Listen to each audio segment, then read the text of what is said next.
Let's practice learning how to hip hinge. And we're gonna use a dowel for this. Okay, so in a hip hinge, there's 4 ingredients that you need. One is an internal rotation of the femurs. And so when we set up for this, you are going to take your feet about shoulder width, distance apart or wider, and you're gonna slightly turn your femurs in. So the outside edges of your feet are parallel, and maybe your third toe is the one that's going straight forward. In order for the hip to work properly, you absolutely need a little bit of internal rotation through your thigh bones. So that's ingredient number 1. Ingredient number 2 is that we need neutral curves of the spine. And so that's what this stick is for. It's going to help us maintain neutral curves. So we're not moving the spine at all when we hip hinge. The entire motion is coming from the hip. So that's ingredient number 3. The entire motion is coming from the hip socket. Okay, so I'm gonna show you this. So we'll place this stick on our back. And the stick has 3 points of contact. One is on my sacrum. The second point of contact is the back of my ribs. And the third point of contact is the back of my head. There are 2 points that do not touch the stick. So that's this curve in the lumbar spine, the lower back. That does not flatten, that curve will stay there, so it will not touch the stick.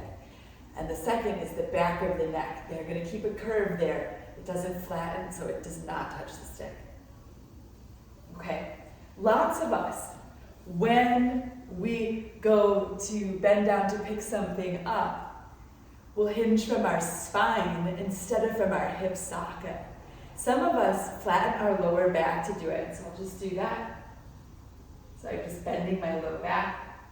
So now I've completely lost the curve in my low back, and my entire spine is on the stick, and the stick, though, has come off of my sacrum.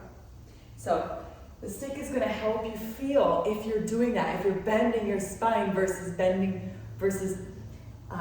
hinging from your hip. A lot of us will also, when we go to reach for something or bend down, we'll round our thoracic spine, our mid-back, and look at how the stick has come off of my back and off of my tailbone entirely. And so,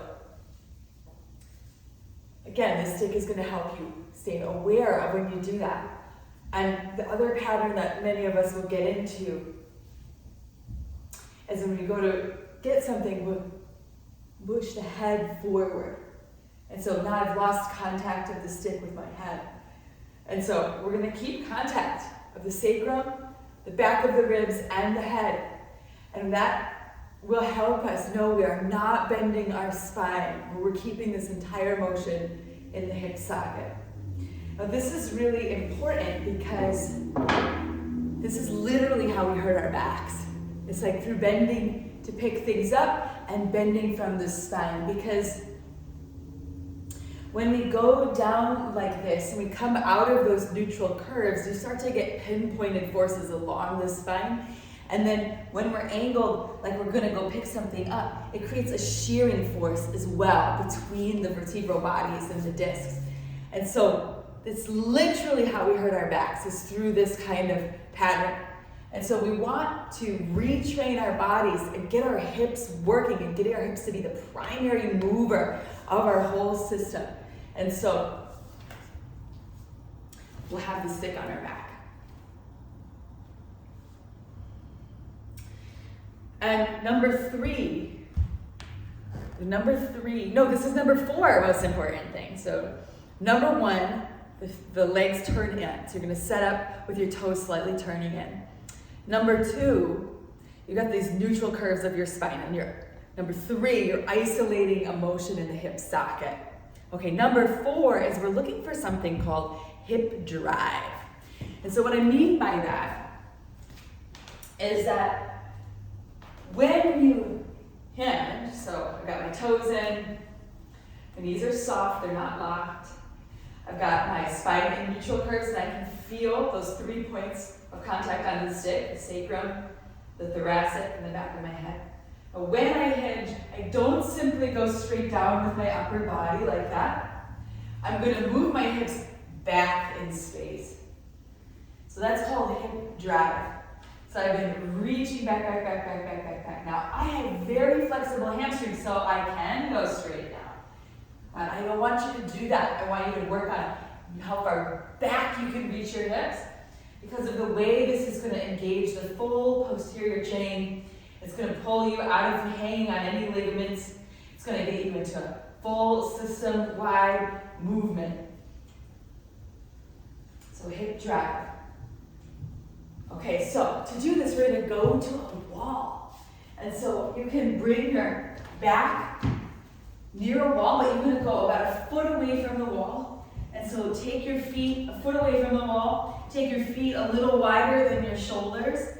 Turn your toes slightly in. And from here, the outside edges of the feet are parallel. You're going to spread your feet. Press your big toe mound, pinky toe mound in the center of each heel. Soften the knees so you're not sitting in the joint, hanging on your ligaments. And bring your stick to your back. Okay, now from here, we are going to see, can you reach your hips back to that wall and tap the wall with your sit bones? And then come back up. And let's do 10 of those. And you're going to keep the entire motion in your hip.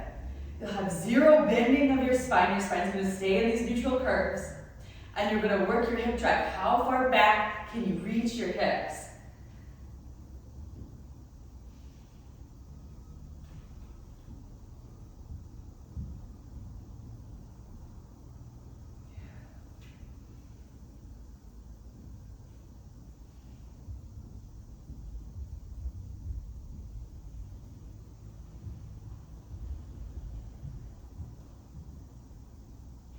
So if you're not reaching the wall with your sit bones, get a little closer to the wall.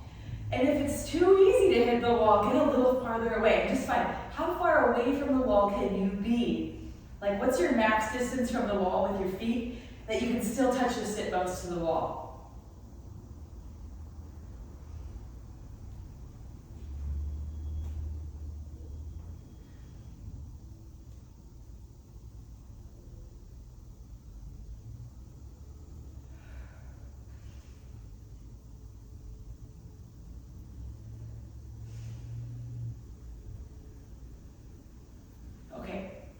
Switch your arms. So if your arms get tired, you can just switch your arms around. So you can take one to the bottom and one to the top of your stick.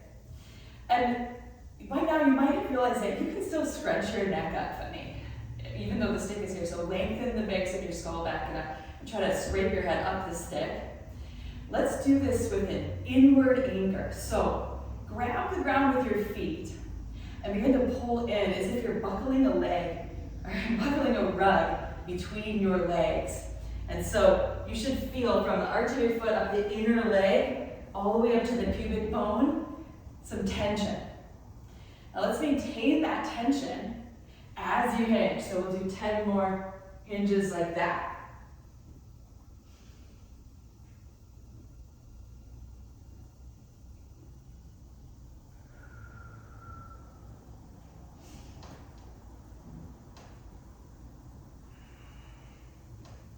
So feel your feet grabbing the ground and feel them pulling inward as if you're buckling a rug between the legs as you move your hips back in space to touch the wall behind you. I'll do one more.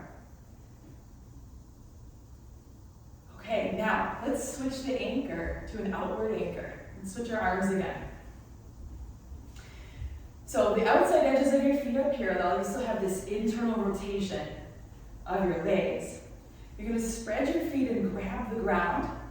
But now, instead of pulling in like you're buckling a rug, push out as if you're gonna rip that rug in half, as if you're gonna separate the floor, and the right leg goes to the right, the left leg goes to the left. Now you should feel the outsides of the legs working pretty hard instead of the insides. Okay, maintain this tension as you practice hip hinging here. And so you're gonna drive the hips back to the wall and come back up. And let's do about 10 here. And I'm just gonna turn to the side in case you need to see that. See what's going on. You can imagine a wall behind me. The hips go way back. And then you come straight up.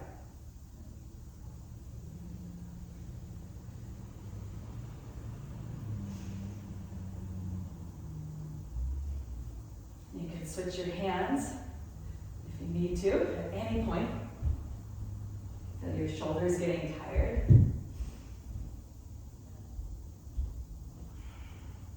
You should feel zero movement in the spine. You're maintaining the neutral curves in your spine. The entire motion is from your hip socket.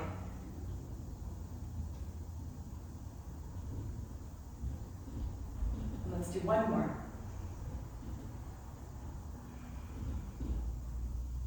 Okay.